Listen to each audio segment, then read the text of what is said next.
Bom, galera, estreou uma nova série do Monstruverso na Apple TV, Monarch Legacy of Monsters. Será que é boa? Tem porrada de monstro, que é o que a gente quer ver, né? Humano só serve mesmo pra encher o saco? Foca mais em humano, mais em monstro? Vamos ver isso agora.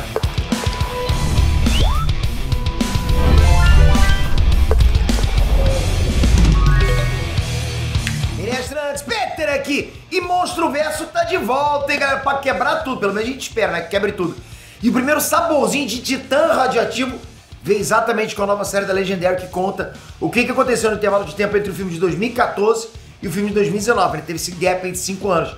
Mas relaxa que hoje, especificamente, eu não vou dar spoiler, vou trazer só análise dos episódios que já foram lançados, né? Que foram os 2 primeiros.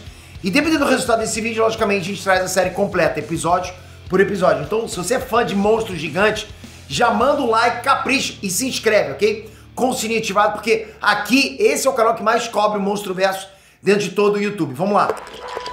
A primeira coisa que eu tenho que destacar dessa série, galera, é que a qualidade audiovisual dela é inquestionável. Tipo, você percebe que é um blockbuster, você percebe que é uma coisa grande, como se fosse feito pra cinema, sabe?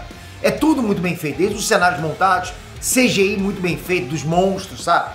Sem brincadeira, eu realmente não senti que tava assistindo uma série. Parecia cinema. É como eu falei no início desse vídeo aqui, essa série se passa pouco tempo depois da luta do Godzilla contra os Mutos na cidade de São Francisco. Só que nenhum dos filmes do Monstruverso mostra quanto essa luta de monstros em meio a uma grande metrópole, né, foi catastrófica. Porque foi. Pô, passa um Godzilla no meio de uma cidade, uma metrópole, é catastrófico, né? Então assim, na série parecia cenário de guerra. Isso traumatizou muita gente, né? Como é o caso da protagonista, a Kate Randa, que estava na cidade quando a luta aconteceu. Quando a gente assiste os filmes do Monstruverso, a gente meio que quer esquecer, né, que existem pessoas ali, a gente só se foca em monstro, mas pô, pessoa. Mas tem, né? A gente só quer ver monstros tapeando ao som de Linkin Park. Só que essa série sabe muito bem explorar o lado dos humanos. Tanto o lado de quem tá no fogo cruzado, como o lado também de quem quer mais resposta sobre tudo que tá acontecendo por trás dos panos. E é o que a gente quer. Eu acho legal esse tipo de coisa também, sabe? Não precisa focar só nos monstros, contando que tem bastante background pra gente. E é essencial que você tenha assistido os 2 primeiros filmes do Monstruverso, que são o Ilha da Caveira e o Godzilla de 2014.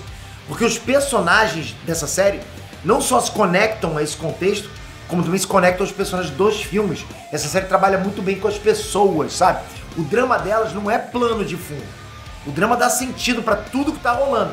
Então dessa vez, sim, eu acho que vale a pena vocês... Vale a pena não, eu acho que tem que ser. Você tem que assistir os 2 filmes primeiros do Monstruverso. Dentro dos filmes do Monstruverso, a relação entre as pessoas é um peso morto total, né? Geralmente é assim. No Godzilla vs Kong, por exemplo, eles tentaram a todo custo construir 2 trios, né? Pra tentar conduzir a aventura, pra tentar levar. Mas foi tão mal feito que a melhor personagem desses 2 trios é a menina muda. Porra, não pode, né?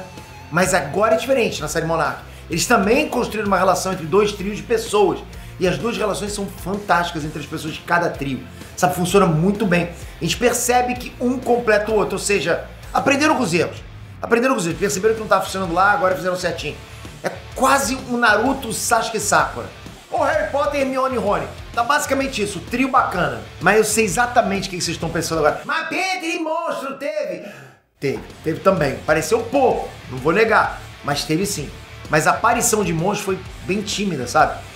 Mas assim, eu acredito que tenha sido de propósito para não entregar tudo nos 2 primeiros episódios. Inclusive é muito legal ver como é que o mundo reagiu à descoberta dos monstros. Tanto na parte militar, quanto também na cabeça das pessoas. Porque pensa comigo, se no mundo normal, como o nosso, as teorias da conspiração correm soltos, galera botando pra caramba chapéu de alumínio, essa coisa de teoria da conspiração. Imagina um mundo onde monstros gigantes existem. E o filme mostra muito isso. Você vai perceber que o mundo aceitou a convivência com os humanos. Bom, não é isso que eu quero dizer, não é aceitou, né? Ninguém aceita conviver com monstros destruindo a cidade toda. Mas a gente percebe que os seres humanos já sabem que os monstros existem, já se habituaram, por exemplo, porra, tá vindo um monstro, toca a sirene lá, pô, os caras têm que se proteger, então eles já estão convivendo com isso. E a Monarch nos filmes é vista como uma autoridade a quem você recorre quando existe algum problema relacionado a monstros. Mas aqui não, tá? Nos filmes ela é, agora não. Ela é vista quase como uma associação criminosa. Não parece agora que o governo sabe, tá ciente da existência da Monarch. E o melhor de tudo, tá tudo conectado. O primeiro trio se conecta ao segundo trio, que se conecta aos personagens do filme do Kong, que se conectam à destruição da cidade de São Francisco. E mesmo que eu jamais tenha pensado que um dia eu diria isso, mas agora eu sou obrigado a dizer, eu não senti falta dos monstros. Vocês sabem que eu sou o cara que bate na tecla pra caramba. Pô, caramba, muito humano, e cadê os monstros? A gente quer ver monstros, a gente quer ver porrada de mamaco, né? Mas agora não, nessa série não. Enquanto nos filmes as pessoas são plano de fundo pros monstros, ok? Na série, os monstros é que são plano de fundo para as pessoas. E ficou bem feito. A cena do Godzilla lá na ponte Golden Gate de São Francisco, sob o ponto de vista de quem tá na ponte, é realmente fantástica. E eu não tô dando spoiler, porque isso tá no trailer. Mas mesmo assim, né, essa cena só serve pra gente entender os traumas que a protagonista passa, porque ela tava lá naquela ponte, ela viveu aquele incidente todo, ela tava do lado do Godzilla, né, naquela ponte de São Francisco. Então, isso traumatizou demais ela naquele incidente lá. O mundo está em chamas. Se querem salvar milhões de vidas, uma ajuda vai ser útil. Em breve eu vou trazer mais detalhes pra vocês, porque essa série realmente me conquistou e eu vou assistir ela até o final. Tô gostando muito da série, né? Não dá pra dar uma nota no geral porque não acabou. Vou dar a nota depois que acabar. Não sou igual a galera que vai lá no Rotten Tomatoes, com uma série de 10 episódios, vai dar, no segundo episódio já dá nota pra série. Depois não dá pra mudar, né? Aí tu fica com a impressão errada. Então vou esperar acabar pra poder dar nota pra vocês.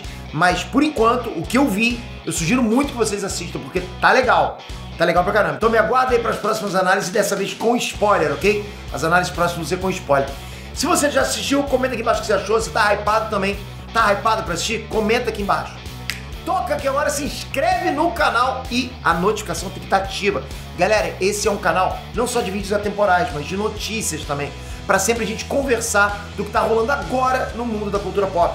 Então você tem que estar com a gente aqui ligado e ativado. Valeu, galera! Fui!